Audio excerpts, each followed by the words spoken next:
Почти 20 лет мне рассказывали, как любить, что читать, какие цветы дарить, о чем говорить можно, какие сценарии возможны. Я копил знания тоннами, откладывая в долгий ящик искренность. Оказалось все проще. Достаточно твое имя выкрикнуть, и звезды засветят ярче, и небо от туч очистится, и выпрямится под ногами лестница из лести и надуманных смыслов. Ты просто пришла и осталась. Почти помутнение, бессонница, блаженная усталость разливается и больше не копится. Вечность с серьезным образом, обычно стоящая за спиной, тает, как мороженое. Стоит вспомнить смех твой. Холодная депрессия со звоном колокольчиков, красных с детства знакомых грузовиков, надвое расходится от звука твоих шагов. И море, обычно спокойное, чаще похожее на мертвый штиль, вдруг оживает волнами, лижет пески.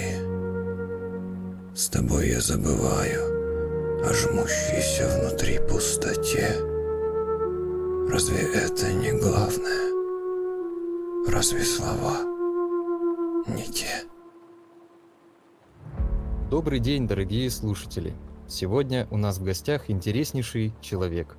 Поэт, путешественник, бизнесмен. Но сегодня хотелось бы поговорить о той стороне его многогранной личности, которая пишет стихи. Причем стихи эти написаны тонко, понимает их далеко не каждый. Но кто уже понял, не может не признать талант молодого поэта. Имя нашего гостя – Данила Филиппов. Данила, здравствуй. Здравствуйте, дорогие читатели. Я крайне признателен тебе за то, что ты согласился пообщаться со мной в таком вот непринужденном формате и немножечко рассказать о себе. У меня к тебе первый вопрос. Как ты начал писать стихи? Это, наверное, был год 14-15. У меня были какие-то там любовные переживания, и я их просто переносил на листок бумаги, и получались таким образом какие-то стихотворения, но я не считаю, что они там были очень классными или сильными, просто были какие-то переживания. А сколько лет тебе тогда было? 14. Скажи, были ли у тебя какие-то учителя или литературные кумиры, которые повлияли на твой стиль? У нас была очень прекрасная учительница русского языка Виктория Эдуардовна, и она, знаешь, мне как-то дала понять, что не обязательно то, что общепризнано, оно является правильным. То, что понимают другие люди и говорят, что это правда, это на самом деле может быть их великим заблуждением, в которое они погружают и других людей. Вот. И после этого у меня так, поменялся взгляд на литературу. Я считаю, одного из самых гениальных поэтов это, конечно, Есенин, потому что ему удается, знаешь, очень простым языком говорить о сложном, в отличие, там, я не знаю, от Мандельштама или от Бродского, но говорит он тоже о серьезных вещах. И это для автора, я считаю, что очень ценно. Твой стиль для меня лично выглядит довольно самобытным. Я хотел бы прочитать нашим слушателям, с твоего разрешения, одно из твоих стихотворений, одно из первых, которым началось наше с тобой знакомство, в принципе. Не думая, выставлял на свет хрупкое, личное, забывался и забывал, не сменял обличий. Дариан, застывший в амальгаме зеркал, надрывался. Завязывай, ты ходишь по кругу. Связанные образы липнут друг к другу ожогами, килоидными рубцами срастаются, как сиамские близнецы. Из рук валится будущее и его пустые страницы. Всего-то месяц назад блуждал, подбирая сердцу подходящую вьюгу. Выбирал ему глубже каньон, чтобы наверняка выбросить. Вырванное, мечтающее о брюге. Оно снова растет, путается под ногами, просит аккуратнее быть, бережнее, спокойнее. Но как с ним иначе себя вести? Оно проворно, находит лазейку в новые неприятности, называет их приключениями, уговаривает. Размеренность – признак старения. Говорит, насмотренности слишком мало. что шагнуть в пропасть не признак провала. Провал — это когда ты опустил руки. Только мертвые дни не жаль пожертвовать скуке.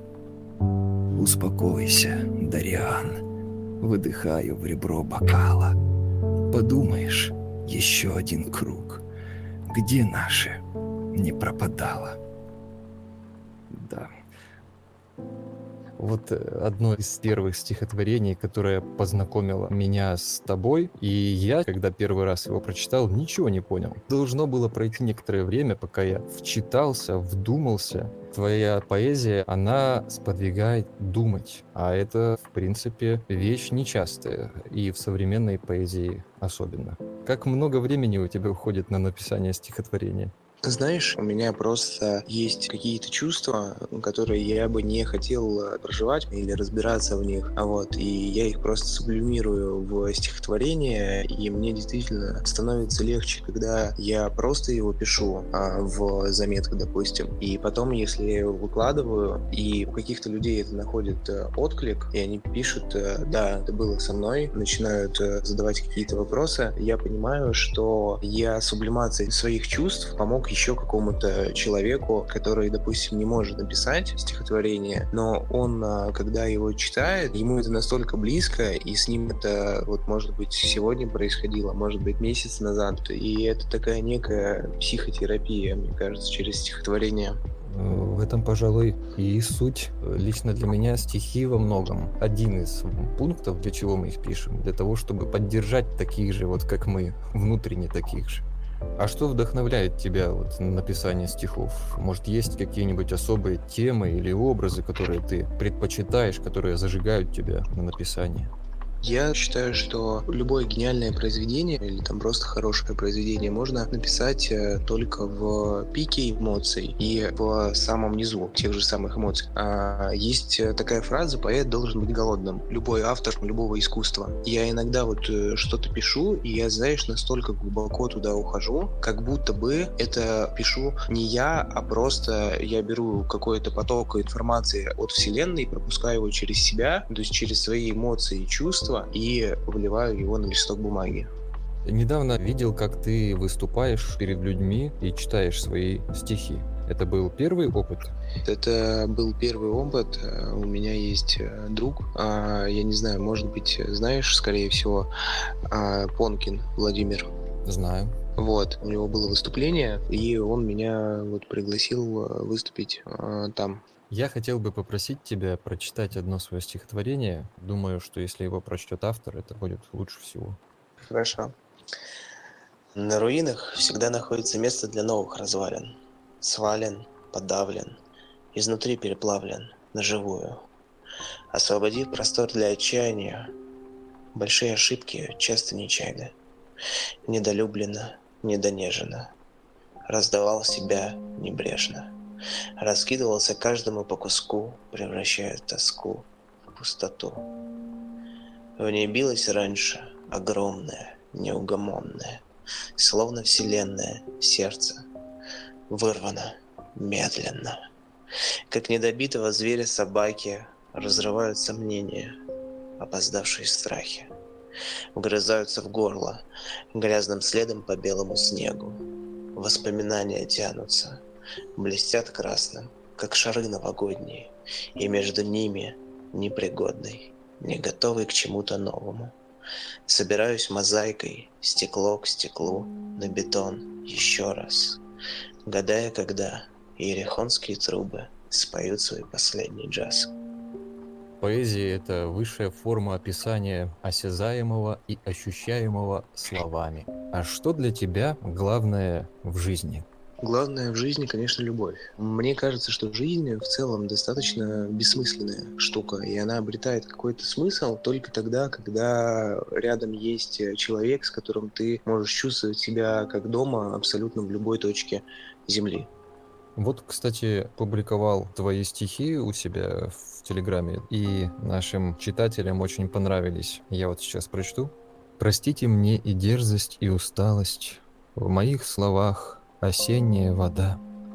Я жил, когда иная жизнь казалась не жизнью, а дорогой в никуда. Я спорил с тем, что принято как правда, хранил в душе бесплодный идеал. Вино свободы оказалось ядом, я пил его и этим умирал.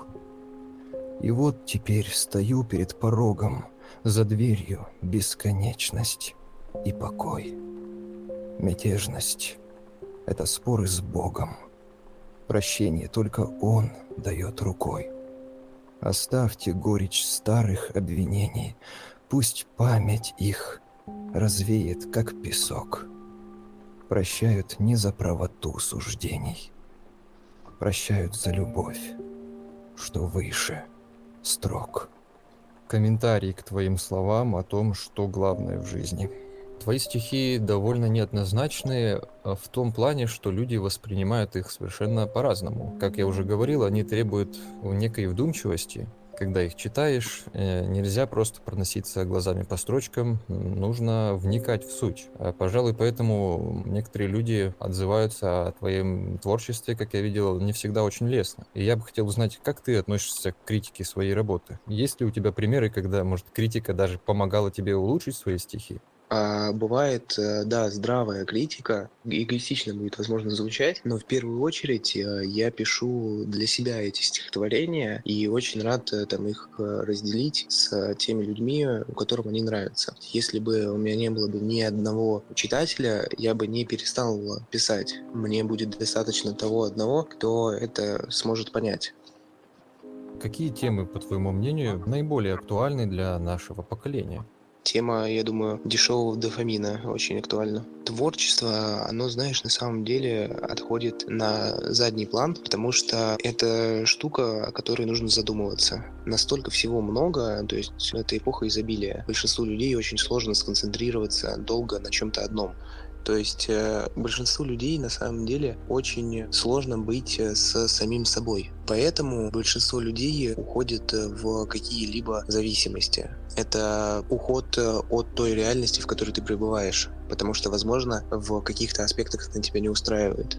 А ты сам пытаешься как-то бороться с этим? У меня есть в день там, время для рилсов, время для шахмат, время для каких-то дел, вот, и время для себя. Это когда я просто наедине с собой провожу такой, знаешь, некий итог дня, занимаюсь анализом чувств. Сидишь в тишине и думаешь? Да, без телефона, просто в тишине, только я и все. Иногда это 20 минут, иногда это час. Очень хорошая практика. Хотел бы попросить тебя прочитать одно из своих любимых стихотворений, если такое есть. Меня не поймут, если признаюсь, что счастье тоска, что под вечным солнцем сгорают даже миражи песка. Времени слишком много течет из открытых рук. Здесь, как правило, ищут Бога, но находят обычных сук. И чем дальше ведет дорога, тем тернистей и извилистей путь. Пусть герой мой будет убогим, пусть несчастным будет, пусть он растет над собой, ломаясь, вдохновляя на сложный путь, потому что во тьме блуждая, некому руку тут протянуть.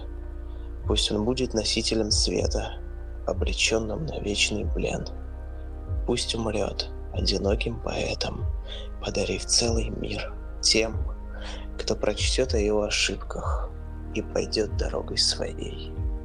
Кто не знает, что любовь — это пытка, и что радость — лишь пена дней.